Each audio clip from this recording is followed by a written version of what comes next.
Oi, minha gente! Tudo bem com vocês? Tudo certinho? Tudo na paz, no amor, na união, nessa expectativa de fim de ano. Já dá aquele friozinho na barriga, né? O coração já fica apertadinho, cheio de saudade, cheio de vontade para viver todas as festas de fim de ano. Não é verdade? Então, cada um do seu jeito. E a gente começa a pensar, a analisar, fazer uma retrospectiva de tudo que a gente viveu durante esse ano, chegando praticamente na reta final, contagem regressiva para o fim do ano letivo, né? Dessas aulas que com muita dedicação, com muito amor, com muito zelo, com muita dificuldade, nós levamos até vocês. Muito conhecimento, muito amor, muita aprendizagem, não é? Com certeza, muita troca de conhecimento. E na mala tá, pode ter certeza, recheada de saudade, de aprendizado, de lágrimas, de conquistas, não é? De acertos, de erros, está recheada porque foi um ano muito intenso, não é verdade? Então, olha, nesse ritmozinho aí de fim de ano, vamos lá. Eu, a professora Ana Maria Rodrigues e Danley, juntinhos levar para vocês mais uma aula, mais um conteúdo, não é? E assim aumentar a mala de conhecimentos. Então vem com a gente porque a aula só está começando, tá certo?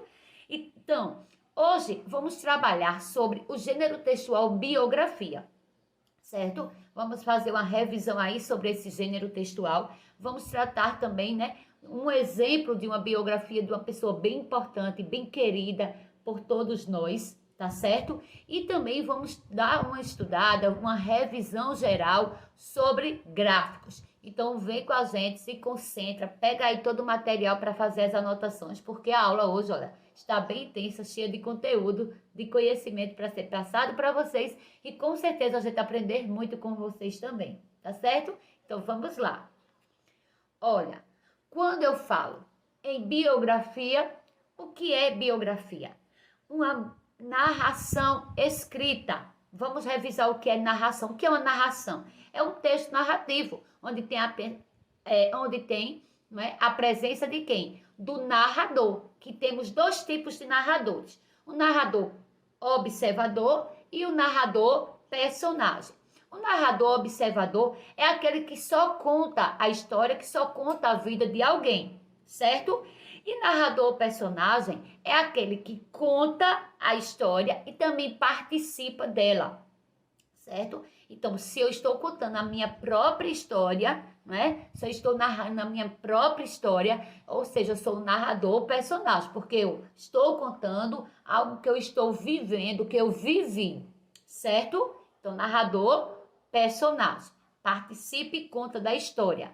Observador só conta. Então, se eu estou narrando a biografia de alguém que eu não participei, eu sou o narrador observador, ok? Que pode ser mais ou menos desenvolvida dependendo dos dados que se conhece. Então, para escrever um texto, né, para fazer a biografia de alguém, eu preciso ter, no mínimo, as informações básicas da vida daquela pessoa, certo? Vamos lá. Quais são os elementos que compõem uma biografia? Primeiro ponto, definir sobre quem se vai fazer a biografia. Tem que escolher uma pessoa. Qual é o motivo de escolher tal pessoa para fazer uma biografia da vida dela? Quais são os critérios de escolha, certo? A importância na vida da sociedade, na minha vida, não é? Então eu tenho que escolher uma pessoa para falar sobre a vida dela, sobre o trabalho dela, sobre os projetos dela, certo?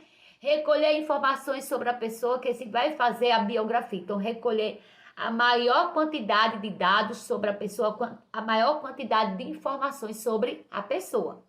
Registrar a informação, registra tudo, não é? Sobre a pessoa e apresentar a informação por ordem cronológica. E depois ir contando toda a vida da pessoa de forma cronológica. Como assim, professora? Obedecendo uma ordem, não é? Obedecendo uma sequência de fatos, tá certo? Vamos lá.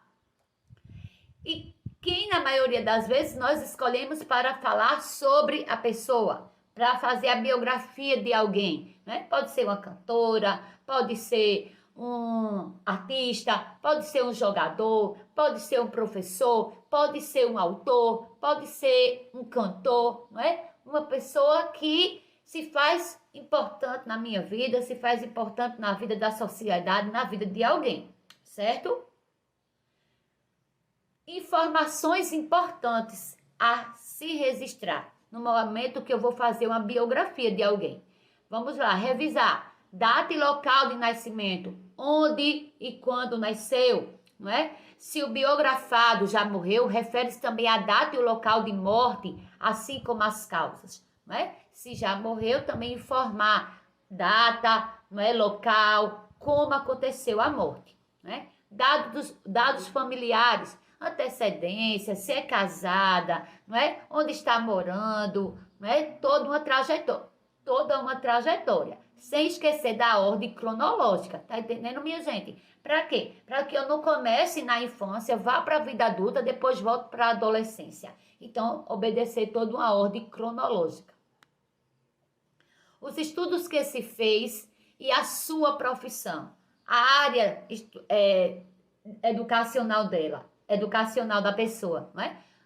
Em que se formou, qual é a profissão, qual é o trabalho que realiza no momento, feito obras importantes realizadas, se escreveu algum livro, não é? Se escreveu algum texto, se publicou algum artigo, os seus interesses e gostos, o que a pessoa gosta, não é? Qual o seu lazer preferido, quais são os lugares que gosta mais de frequentar, se publicou algum livro ou fez algo importante, o que foi que ela contribuiu de tão importante para o meio social, para a nossa sociedade, para a nossa vida, ok?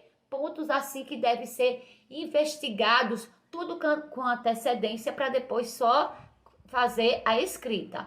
Como registrar as informações? Depois que eu colher todas as informações, como registrar? Primeiro, decidir os aspectos mais relevantes e incluir, né? Então, de tudo que eu pesquisei, o que são de fundamentais de importância, que não pode deixar de ter. Então, já detalhar ali os pontos principais, né?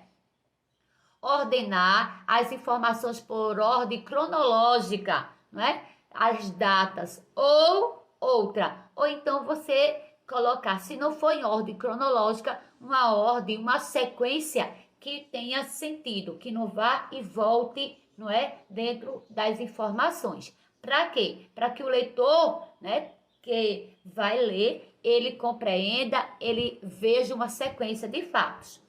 Pode incluir-se imagens, não é? Colocar a imagem da pessoa que você está fazendo a biografia.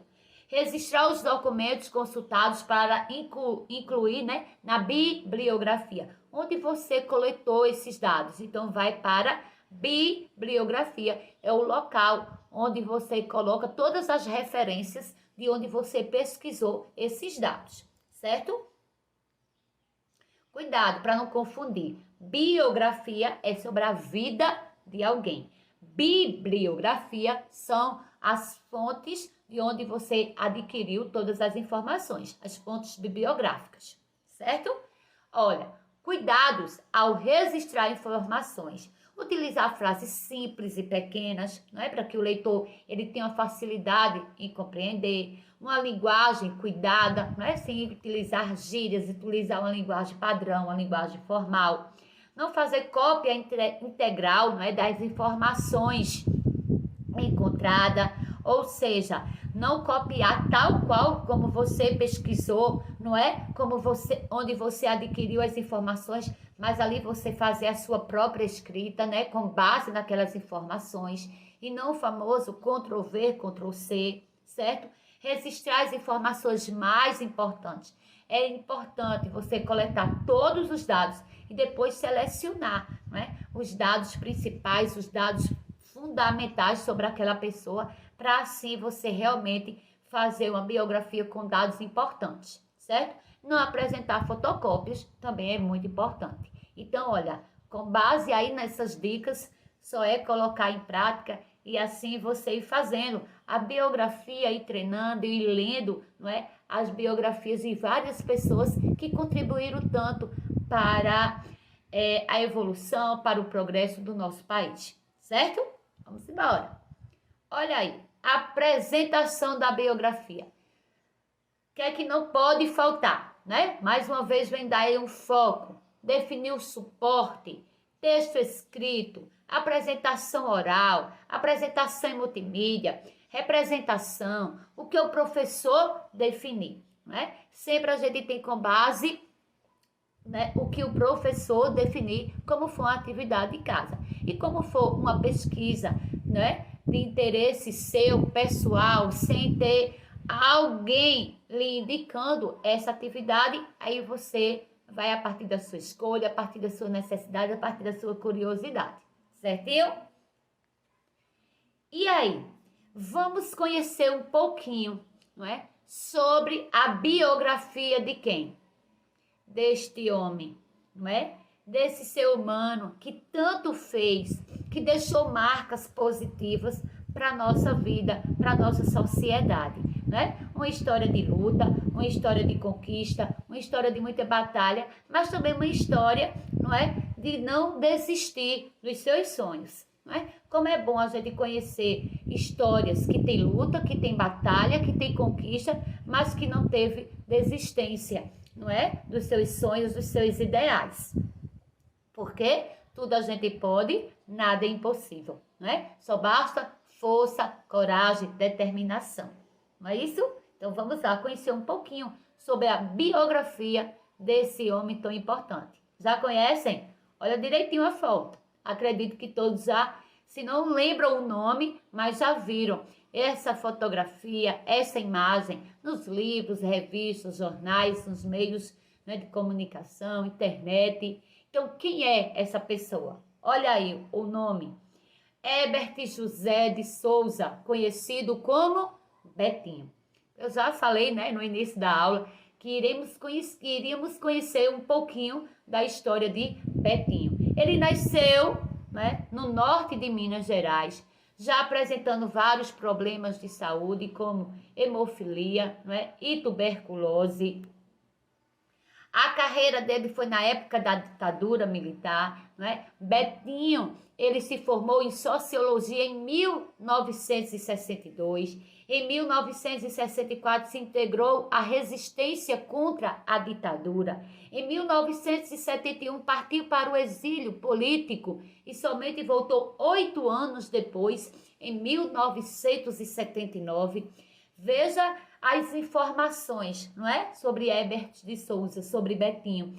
Uma ordem cronológica, uma ordem que vai narrando fatos a partir de datas, não é? Obedecendo aí uma sequência, uma ordem, facilitando assim na compreensão do estudo da vida, não é? Da pessoa. A ação da cidadania. Em 1993, segundo Betinho, a motivação fundamental da ação da cidadania era a certeza de que a democracia e a miséria eram incompatíveis. Esse foi o ponto principal, primordial para Betinho, para Herbert de Souza, em busca da luta pelos direitos humanos, não é? Que democracia e miséria não podiam viver juntinhos. Eles eram incompatíveis, não é? O primeiro grande movimento, não é? A ação da cidadania contra a fome, a miséria e pela vida. Então, esse foi o primeiro grande movimento, não é, de Betinho com relação a cada povo, a cada cidadão brasileiro. A luta contra a fome, né? A luta pela cidadania, a luta pela melhoria de vida de todos, independente de cor, de raça, de religião, não é? Independente de qualquer coisa, não é? A cidadania era para todos e a luta contra a fome e a miséria, não é? Para parar de existir e sim ter uma qualidade melhor de vida, certo? Houve o período da doença dele, né, que em 1985 Betinho teve confirmado o diagnóstico de sua contaminação pelo HIV, né, vírus causador da AIDS. Ele contraiu esse vírus, né, numa das suas transfusões de sangue no tratamento da hemofilia. A partir do momento que ele fazia, né, a transfusão de sangue, ele o sangue antigamente, não tinha todos os testes que hoje são realizados, não tinha todos os cuidados que hoje são realizados. Então foi numa dessas transfusões de sangue que ele foi contaminado pelo vírus da AIDS e aí começou uma batalha pela sua própria vida, A doença atingiu também sua família. Em apenas um ano, Betinho perdeu 2 irmãos, todos, vítimas da AIDS. Então a gente vê a batalha, Tanto pessoal como profissional. Depois teve o período aí da Bia. Um ano depois de sua contaminação pela AIDS, Betinho fundou a Bia, A Associação Brasileira Interdisciplinar da AIDS, Ele dirigiu essa organização por 11 anos. 11 anos com o vírus, 11 anos lutando pela vida, 11 anos, lutando pela vida de tanta gente. Era uma associação para lutar pelos direitos das pessoas portadoras do HIV ou dos doentes da AIDS, Ele não apenas lutava por seus direitos, mas também para que outras pessoas que estivessem, portadoras do vírus do HIV, eles também tivessem seus direitos respeitados. E em seguida vem aí a morte, Depois de lutar pela sua doença durante 12 anos, Herbert morre com 61 anos no Rio de Janeiro. Então a gente vê, uma biografia com uma ordem cronológica, obedecendo uma sequência de fatos, com pontos principais, Onde o leitor tem a facilidade na leitura, na compreensão, Na compreensão de cada fase da vida da pessoa que foi feita a biografia. No caso, Herbert de Souza, no caso, querido Betinho, certo?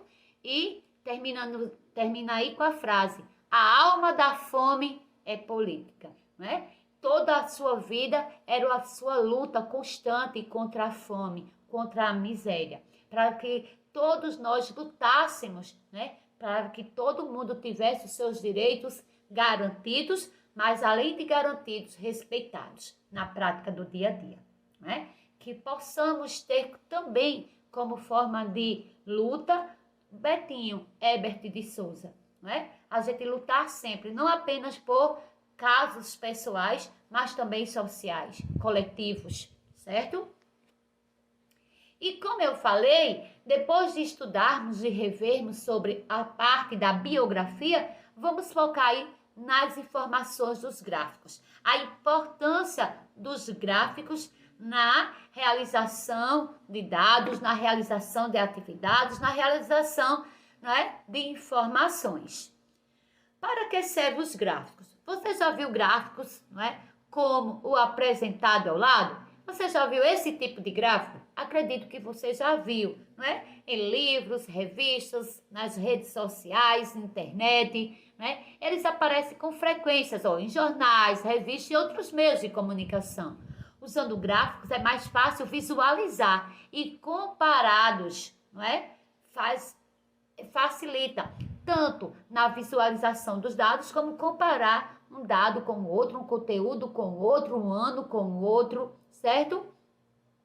Usado gráficos é mais fácil, visualizar e comparados, E comparar. Ao lado temos um gráfico de barras.